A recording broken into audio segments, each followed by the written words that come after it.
de esta prohibición que por supuesto llama la atención y queremos saber a qué se debe.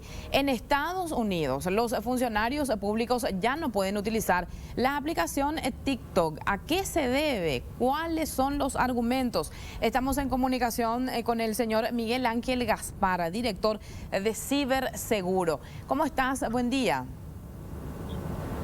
Muy buenos días, ¿cómo están? Gracias por el contacto, un saludo a toda la audiencia también. Muchísimas gracias por este tiempo y nos gustaría comprender mejor el porqué de esta determinación. ¿Se vincula tal vez a que TikTok pertenece a una empresa china? Hay varias aristas en este problema y no debería dejar de preocuparnos a nosotros en Paraguay. No solamente es Estados Unidos, el Consejo de la Unión Europea y Canadá han tomado la decisión de que los funcionarios públicos no utilicen esta plataforma en ningún dispositivo oficial que pertenezca a la función pública. Sí. Entonces, hay dos circunstancias que analizar. Primero está el concepto de la soberanía digital y la soberanía tecnológica. Esto es la manera en que el Estado gestiona, protege los datos, los activos digitales de la nación. En este caso, los datos personales son parte de esos activos. En Paraguay, por ejemplo, más del 80% de esos datos están en manos de plataformas extranjeras sin ningún tipo de gestión. Entonces, las aplicaciones norteamericanas, por poner un ejemplo, están prohibidas hace años en China. O sea, esto no es nuevo. Pero sin embargo, entra a jugar otro factor que es la ley patriota, que en China se llama Ley de Inteligencia Nacional de China, que en sus artículos 7 y 14 expresa que los proveedores de productos y servicios de China pueden proveerle al gobierno chino los datos que ellos necesitan si la seguridad nacional se ve amenazada. Y la misma compañía ByteDance, que es la dueña de TikTok, reconoció que en diciembre del año pasado espiaron desde Pekín a algunos periodistas basados en esta legislación. Entonces, como vemos, son un número de cosas que llevaron a tomar esta determinación por el tema de soberanía digital y por el tema de espionaje. Sí, efectivamente. Ahora, así hagamos también la aclaración de que en realidad estamos hablando de una prohibición en aparatos, en teléfonos, en dispositivos que sean oficiales. Exactamente, es decir, dentro de cualquier dispositivo que pertenezca a la función pública, y los funcionarios no van a poder tener y utilizar esta aplicación. Y en el caso de Canadá también es muy interesante, porque Canadá incluso fue un poco más allá y hace el reconocimiento de la recomendación algorítmica. Y entonces, ¿qué le dice a sus funcionarios? La recomendación algorítmica, dentro de lo que toma para hacer este proceso de recomendar contenido, busca a los dispositivos que puedan estar conectados en la misma red. Entonces, sube las medidas de seguridad de los dispositivos de los funcionarios públicos para que no puedan conectarse, por ejemplo, desde las redes de las casas, sin medidas de seguridad más extremas que las que puedan tener en los ministerios. ¿Por qué? Porque de esta manera quieren evitar ser parte de lo que alimenta a la recomendación algorítmica en otros dispositivos. Es decir, es bastante complejo, tiene muchas aristas. Sí.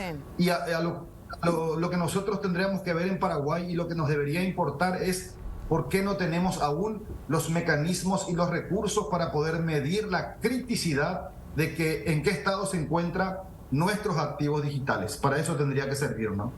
Totalmente. En este caso, estaba fijándome que Canadá inclusive menciona un alto nivel de un riesgo tanto para la privacidad como también para la seguridad. Son los argumentos principales. En el caso de Paraguay, sabemos que tenemos la Secretaría de Tecnologías. A través de esta institución ya se tendría que estar realizando algún tipo de estudio, tener el diagnóstico de lo que pasa en Paraguay con este tipo de aplicaciones. Claro, mire, el año pasado nosotros fuimos invitados a la presentación del Plan Nacional de Director de Tecnología con vistas al 2030, e incluso hicimos esta pregunta a la gente del MITIC, no solamente sí, por la aplicación TikTok, sino por hardware de ciertas marcas también chinas que tienen que ver con routers de borde o routers que utiliza la policía, que en otros países también fueron prohibidas porque demostraron que recolectan más información de la que está acordada en sus convenios de servicio. Entonces era algo que eventualmente Paraguay no tenía posibilidades de hacer y que se estaba estudiando dentro de lo que es la agenda digital. Y fíjense que hasta ahora hemos hablado solamente de la parte tecnológica, pero si tomamos otra arista del devenir de la sociedad, la mayoría de las sociedades de psiquiatría y de psicología hablan de TikTok, en el caso de la plataforma que nos ocupan, como una nueva droga digital y de por qué debería prohibirse incluso en ámbitos estudiantiles. Es decir, la forma en que funciona el algoritmo, la recolección invasiva de datos y la sugerencia algorítmica de esa plataforma es la que genera todo este movimiento de censura, prohibición, regulación que no estamos viendo en nuestro país, ¿no? Qué fuerte es cuando mencionas, Miguel, que se considera a TikTok como una droga digital. ¿Y qué se hace al respecto? Por lo tanto, es lo que tenemos que preguntarnos, pero no solamente preguntarnos, sino exigir a la gente que tiene que estar haciendo una evaluación y las recomendaciones y determinaciones también. ¿Por qué no? Más todavía porque no hablamos solamente de una aplicación que es muy utilizada por la población joven, sí principalmente, pero en realidad personas de todas las edades, y eso yo creo, capaz que coincidas conmigo, que se vio sobre todo en esos meses que fueron bien complicados por la pandemia. Mucha gente empezó a utilizar esta aplicación y bueno, encontraba, digamos, una manera diferente de despejarse un poquito, relajarse, en fin.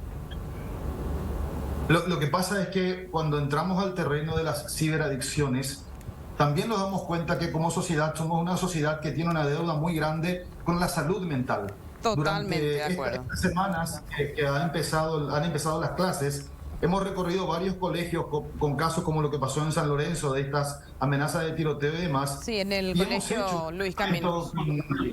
Sí, hemos hecho un experimento con los directores y les hemos demostrado que esta situación se ha generado primero en las redes sociales antes que en la vida física de los estudiantes y que estamos dejando de lado el análisis de esas situaciones. Por eso, repito, esto amerita que como sociedad charlemos sobre soberanía digital primero, sobre salud digital, sobre salud mental y tengamos los recaudos para prevenir este tipo de ciberadicciones, sobre todo en una población altamente influenciable, y preguntarle a nuestros gobernantes si no hay mejores cosas que hacer que estar cantando o bailando en TikTok, porque evidentemente algo no está bien con esta situación, ¿no?